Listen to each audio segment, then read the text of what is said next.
Okay, we're back on this Wednesday evening. It's weather for Weather Geeks time. Tricky business, this forecast for today. We had a round of midday thunderstorms.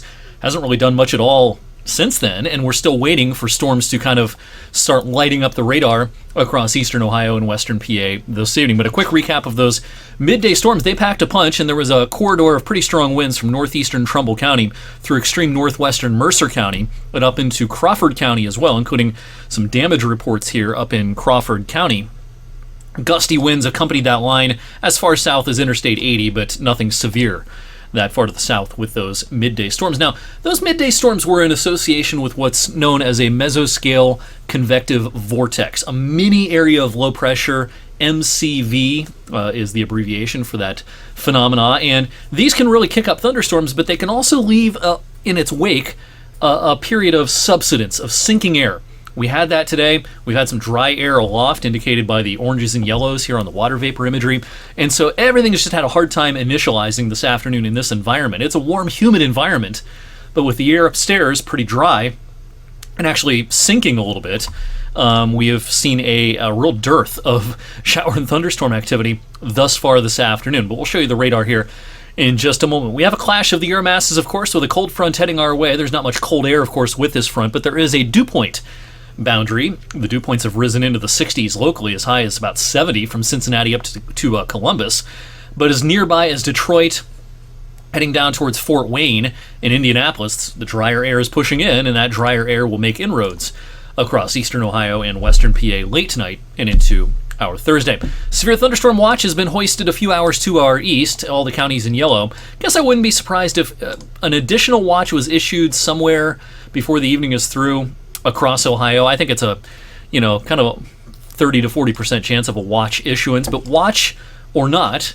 the radar will bear watching as we go through the evening. Now, over the next couple of hours, really before sunset, not expecting a whole lot. Might something try to get up on its feet, a shower, a thunderstorm? I can't rule that out.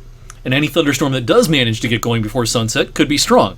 But the chance of any one location seeing rain before sunset this evening, pretty low. The radar is starting to become a little more active along our front in southwest Ohio, down towards Louisville, Cincinnati as well. And I'm expecting as this front approaches late this evening, after sunset, a corridor of showers and storms to finally initialize, first across the I-71 corridor and up towards the lakeshore, and then drifting to the south and east. Now, we still can't rule out some severe weather, but this is going to be after sunset, this best chance.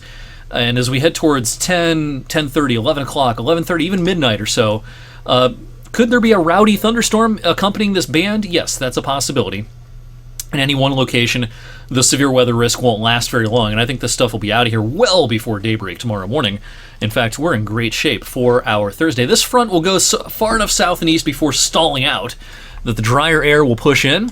Now, as this front stalls, could there be a shower trying to pop up along and south of Interstate 70, Columbus, Zanesville, Cambridge, over towards Wheeling, and maybe as far north as Steubenville? Yeah, that's possible, but I think in our television viewing area, we will be dry on our Thursday. That front washes out. Great day coming up on Friday. The day could start with fog. Unfortunately, though, after a great afternoon on Friday, the weekend... First thing we'll see is a warm front, and there might be a shower accompanying this Saturday morning. Better chance of showers and storms, I think, as this weak cool front slides in Saturday afternoon. And that'll be the first of a few different rounds or potential rounds of showers and storms for the holiday weekend. So we've gone ahead and upped the rain chances in Saturday's forecast at this point to 60%. Most of that would be in the afternoon. Now, I think one of the better parts of the weekend is likely to be Sunday morning and midday. In fact, a fair amount of the afternoon could end up being okay on Sunday, but I think as the afternoon wears on and transitions towards evening, those rain chances are going to start ramping up once again, and showers and storms will be possible yet again on Memorial Day Monday. Neither Saturday or Sunday, or Monday for that matter, will be a washout, but there will be some opportunities, I think, for some showers and some thunderstorms.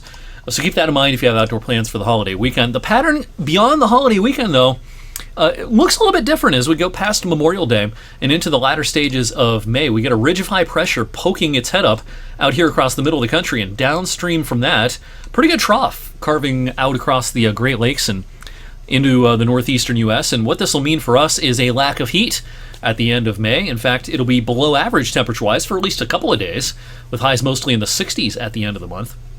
This will also become a drier pattern with this ridge situated out here. you won't get these waves of low pressure coming across like this and cutting up through the Great Lakes and bringing shower and storm chances on the southeastern fringe of that storm track. With this kind of a ridge poking up across the middle of the country, you'll start shutting down the severe weather chances, at least temporarily. Underneath this low, could there be some showers for a day or two around midweek next week? Yes. But I do think that this kind of unrelenting thunderstorm pattern that not only us locally, but in much of the country, east of the Rockies, we've been in for a good chunk of the spring, that'll at least relax for a time at the end of this month and probably the start of June as well. That'll do it for me on Weather for Weather Geeks. Stay tuned on social media and, of course, on the Storm Tracker 21 app as showers and storms become a little more likely late this evening. If we have a severe weather risk materializing after the 11 o'clock newscast, we will do some live streaming coverage on all my usual outlets. So maybe we'll see you then. In the meantime, have a great night. I'll see you back here for Weather Geeks on Thursday.